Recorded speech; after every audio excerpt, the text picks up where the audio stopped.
Another spectacular tree, the Rockefeller Center Christmas tree in New York City.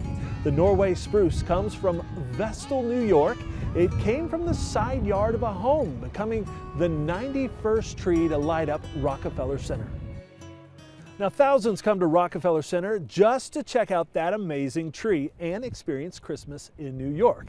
But people also are turning out in droves to check out a farm near Sioux City, Iowa. A farmer there started putting lights up in his yard back in 1995, and as Andrew McCrae reports, they've been coming to Christmas Acres ever since. Rob Scheitler lives outside of Le Mars, Iowa. What is a holiday attraction today has its roots from his days as a kid here on the farm. I started hanging Christmas lights when I was a kid on our family farm just down the road, and it grew from there. And pretty soon my dad got into it, and we had lights on all the farm buildings, the fence lines, tractors, wagons. In 1995, he moved into a new home on the farm and brought those Christmas lights with him. It marked the beginning of what is today called Christmas Acres. Rob was just putting up lots of lights around his house, on the trees and buildings for fun, and people simply drove by to see the display. But as years passed, he acquired more lights. The display grew, and so did the number of people driving down the gravel road to see it. We estimate this year we have 300,000 lights or more. I'm covering all the trees, the bushes, the fences. There's, like I said, there's 929 plastic blow molds, 170 some lighted sculptures. We got 93 old street pole decorations have been donated. He used to begin putting up lights each season on Labor Day weekend. Today there is so much to do. He began this year on August 11th. They always open the weekend before Thanksgiving.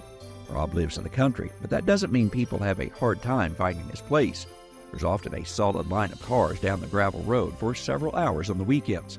For several years, people would simply drive by Rob's place to see the lights, but he always wanted people to experience the display up close. Probably 8 years ago, the idea of putting in walking paths came to be. So people park on the opposite side of the gravel road and literally walk paths through Rob's yard. Yes, this is the home where he lives, and if Rob is not outside greeting guests, he's most likely inside with his wife, working on an idea he suggested to her a few years ago. What if we turned our garage into a bake shop? And so we did, and it was a hit. And so for the last 3 years, every Friday and Saturday night, our garage turns into the Scheitler Bake Shop. So we call it the Scheitler Bakers from Christmas Acres. Rob and his wife often bake 2,000 to 3,000 cookies each weekend. It's become a year-round side business, baking cookies, pies, and other baked goods. There's never been a charge to come and see the display, but people kept asking if they could help Rob in some way.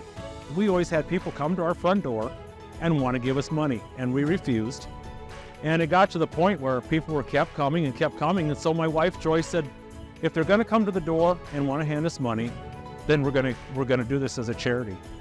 In 10 years' time, they raised over $130,000 for the local Christian Needs Center in Le Mars. This Christmas, money is being raised for the Le Mars Community Fire Department and Wet Nose, a local pet rescue organization. You'll often find volunteers out assisting at the display. There are literally thousands of people walking through Rob's front yard from around Thanksgiving to New Year's Eve. And one has to wonder if there's ever a time when he perhaps wants a silent night, so to speak, to peacefully and quietly enjoy Christmas. Oh, I think it's great. If that was my way, we'd do this year-round if I could. But, it comes to a time where it's time to take it all down and put it away for another year. This truly is a magical place in the middle of the farm fields of northwest Iowa. People come here to enjoy the Christmas lights and walk these paths each Christmas, and in turn, help raise money for local causes. Traveling the countryside in Le Mars, Iowa, I'm Andrew McCrae. Now, lots of people are enjoying the holiday while gathered round the Christmas tree. And for those who pick out a real Christmas tree, they often return to the same tree farm year after year. We'll visit one, helping keep a family tradition going next as Christmas in the Country continues.